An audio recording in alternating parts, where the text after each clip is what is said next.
तर नमस्कार मित्रांनो, पुन्हा एकदा स्वागत आहे तुमचं निखिल घोले ब्लॉग्स या यूट्यूब चॅनलमध्ये.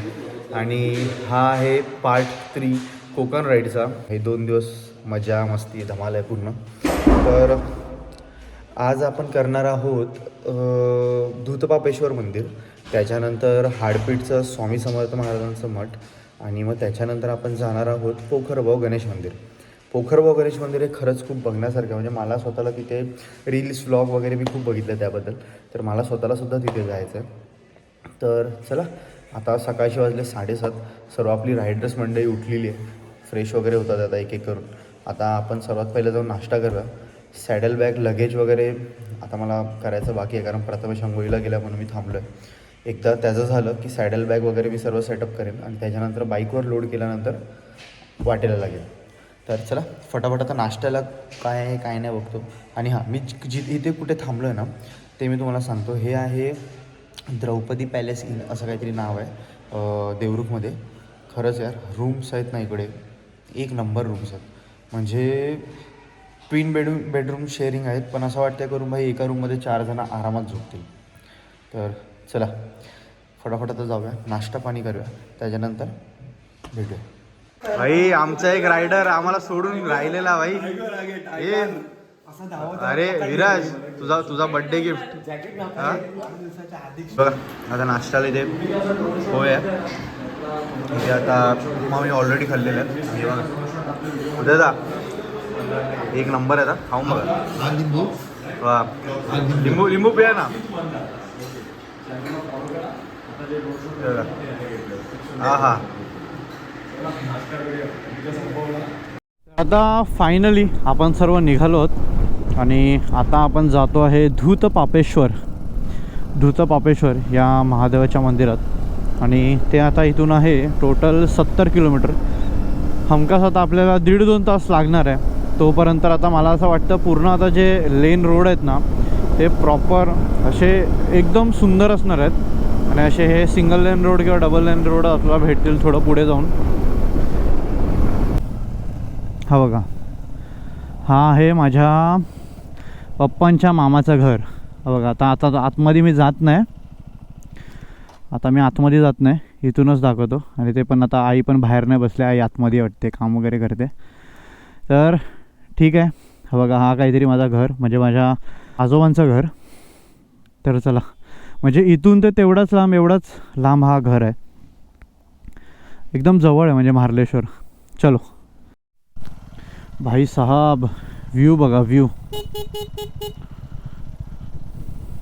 बघा. हा बघा कसला भारी ना. आता असं मी घाट उतरून आलो खाली. आणि खाली उतरला ना इथे हॉटेल वैष्णवी स्नॅक्स कॉर्नर आहे. इथून तुम्हाला राईट मारून जायचं पुढे. तर चला, आता मी तर फ्लाईंग आहे, तर प्रज्वलला पुढे पाठवायला मी थांबलो आहे. विराज येतो आहे, जेव्हा विराज येईल तेव्हा मी निघेन. मग तसा करत आम्ही रूट करतो. नाही तर जे बाकीचे रायडर्स मंडळी आहे ना ते कुठे ना कुठेतरी हरवतील. मी थांबल्या, माझ्यानंतर विराज आला की मी निघणार. विराज थांबणार विशालसाठी, आणि विशाल टेलला आहे. तर चला, रस्ता बघा कसला खराब आहे यार. हो आहे, थोडा पुढे चांगला आहे. एवढ्या भागातच काम चालू आहे तसं. ठीक आहे भाई, ADV घेतल्यापासून आहे ना खूप लाईफ आहे ना एकदम इझी झाली आहे. नाही तर भाई या खड्ड्यामध्ये ना NS घेऊन यायचं म्हटलं कंबरडा जाईल, कंबरडा. चला, आता हे सर्व पुढे असेच रस्ते असणार आहेत चांगले.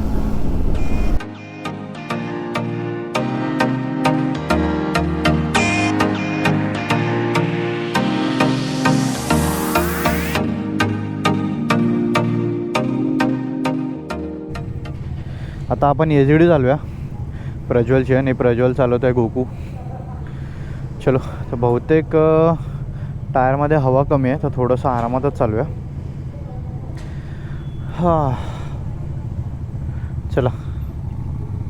चलो SGDचा ना हा हँडल हां थोडंसं वॉबल होतं यार. हँडल आहे ना वॉबल होतं आहे, कारण टायरमध्ये हवा कमी आहे. तर कुठे जर हवावाला भेटला की पहिलं या गाडीमध्ये पुढच्या टायरमध्ये हवा भरून घेऊया आपण, कारण मी याच्यावर आता हे नाही करू शकत, म्हणजे हात वगैरे सोडू नाही शकत. थोडंसं केअरफुली गाडी चालवतो ही.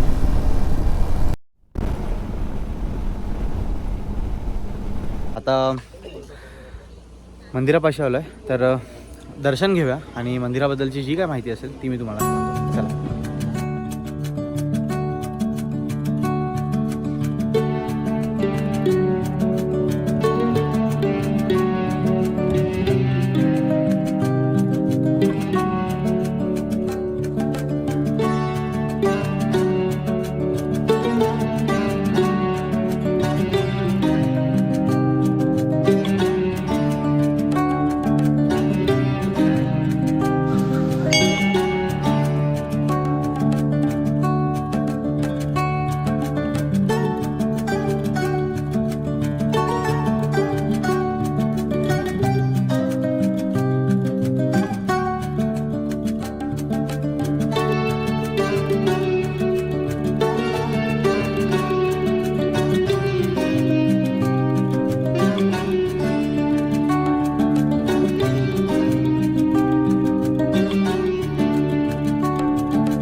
तर आता इथे आपण धूतपापेश्वर या महादेवाच्या मंदिरात आलो आणि थोडीशी आता आपण ना या मंदिराबद्दलची या इथल्या पुजाऱ्यांकडून माहिती जाणून घेऊया. तर आपले जे भक्तजन आहेत, जे आपले हा व्हिडिओ बघताय, त्यांना फक्त तुम्ही या मंदिराबद्दलची एक थोडक्यात माहिती द्या. माहिती म्हणजे असं, हे शिवलिंग आहे ना, ते गोल नाही, असं तिरका आहे बघा, कल्पा उडालेला आहे त्याचं. तर पूर्वीची कथा अशी की ते एक गुराखी गाई घेऊन यायचा आणि रोज गाई घरी गेली की दूध द्यायची नाही. मग मालक काय म्हणायचा की राखण्याला दूध चोरतोस. तर राखण्याला राग आला की हे मी दूध चोरत नाही, मग चोरी चाळ माझ्यावर का. मग शेवटी त्यांना पाळत ठेवली की नक्की दूध कोण चोरतोय. तर रोज संध्याकाळी परतीच्या वेळेला एक मोठी झाड होती इथे, त्या झाडीत जायची, पानं सोडायची, लिंग होतं शिवलिंग. म्हणजे तेव्हा शिवलिंग म्हणजे नुसतं असं हे होतं, पानं सोडायची आणि निघून जायची. तर राखण्याला राग आला त्याला, म्हणून त्यानं त्याच्यावर कुऱ्हाडीचा घाव घातला आणि तो जो तिरका घाव उडाला, तो तिरका दिसते बघा असं. तर मलकापूरला आंबा घाट तिथे धोपेश्वर म्हणून गाव आहे, तिथे जाऊन पडलं आणि तिथल्या देवाचं नाव कपिलेश्वर आहे. अच्छा. आणि नंतर मग गाईला पश्चाताप झाला, मग गाईने डोहात उडी टाकली. राखण्याने त्यांना पण डोहात उडी टाकली पाठी, तिथे बाजूला डोहा आहे. आणि नंतर मग लोकांना ते कळलं सगळं, तेव्हा मग त्याच्यातनं ते जेव्हा रक्त वगैरे येत लागलं होतं, तेव्हा मग दुधाचा अभिषेक, तुपाचा, दह्याचा, असं सगळं हे करून शांत करून त्याची प्रतिष्ठापना केली. अच्छा. तेव्हापासून ते इथे शिव मंदिर स्थापन झालं आहे. अच्छा. आणि त्याच्यामुळे या मंदिराला धूतपापेश्वर.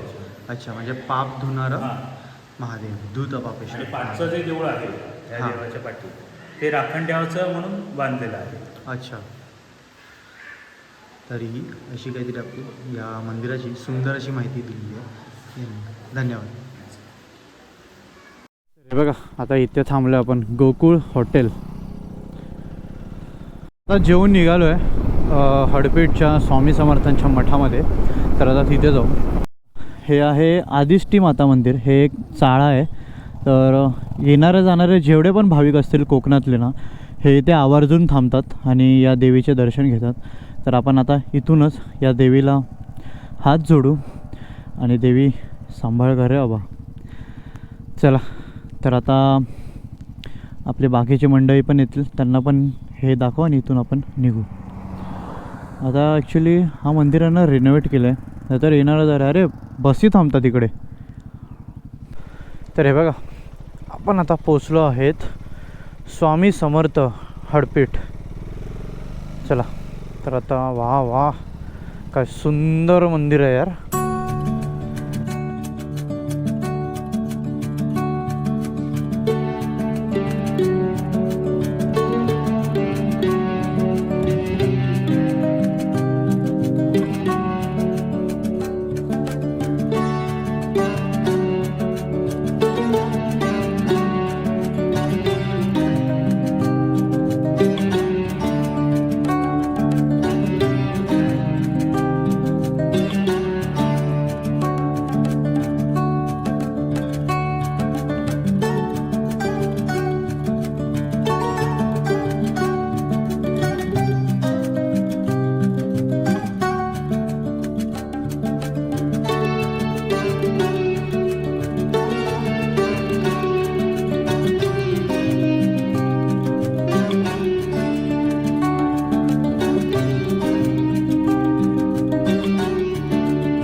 तर आता स्वामींच्या मठात स्वामींचं दर्शन घेऊन झालेलं आहे आणि आता आपण जातो आहे पोखरबावचं श्री गणेशाचं मंदिराचं दर्शन घ्यायला. आता वाजले आहेत 5. अर्धा तासाची रनिंग दाखवत आहे. अर्धा तासात जर आपण तिकडे पोचतो आहे तर आपल्याला मस्त ते संध्याकाळच्या म्हणजे थोडासा तरी उजेड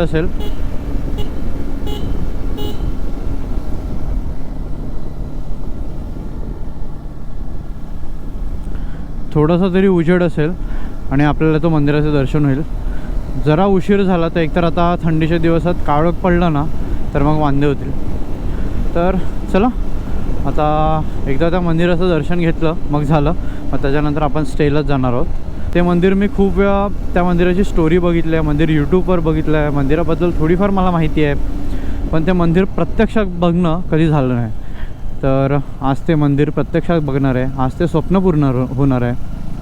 तर तुम्हाला पण ते मी दाखवतो मंदिर. तुम्ही पण दर्शन घ्या आणि कमेंटमध्ये नक्की लिहा जय श्री गणेश.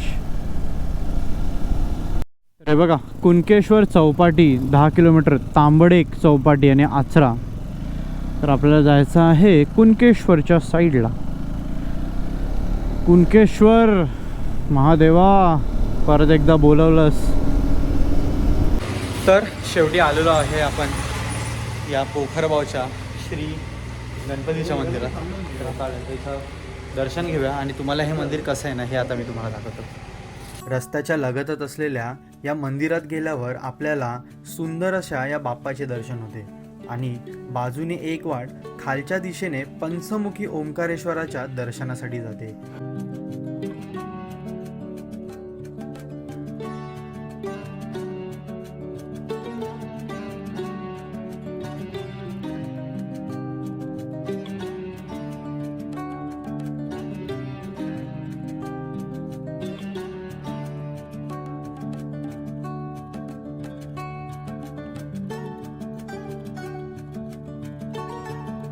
मंदिराच्या बाजूच्या वाटेने खाली दादर उतरून आलो की पंचमुखी शिवपिंडीचे दर्शन होते.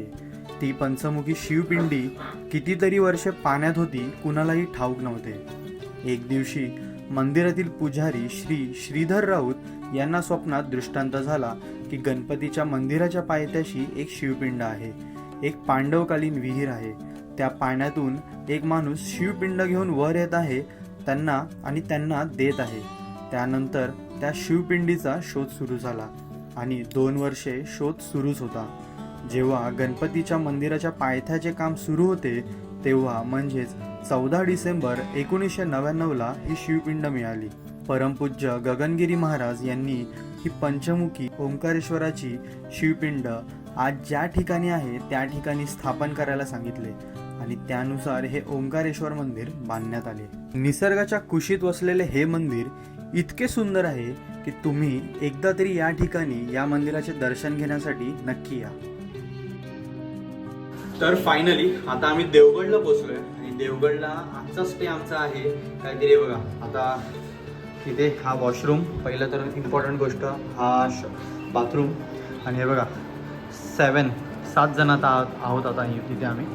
आणि हा असा काहीतरी 7 बेड शेअरिंग आमचा रूम आहे. खूप मोठं आहे, सामान सर्व इथे ठेवलं आहे ॲज ऑलवेज. बॉईज रूम हे बघा, हे काहीतरी हॉटेलचं रूम आहे. हॉटेलचं नाव आहे हॉटेल आराध्या क्राऊन म्हणून. आणि याचं कॉन्टॅक्ट नंबर काय आहे? अच्छा हे बघा, हे रिसेप्शनचा कॉन्टॅक्ट नंबर आहे आणि हे सर्व जे काय असेल ते तुम्ही विचारू शकता. हे बघा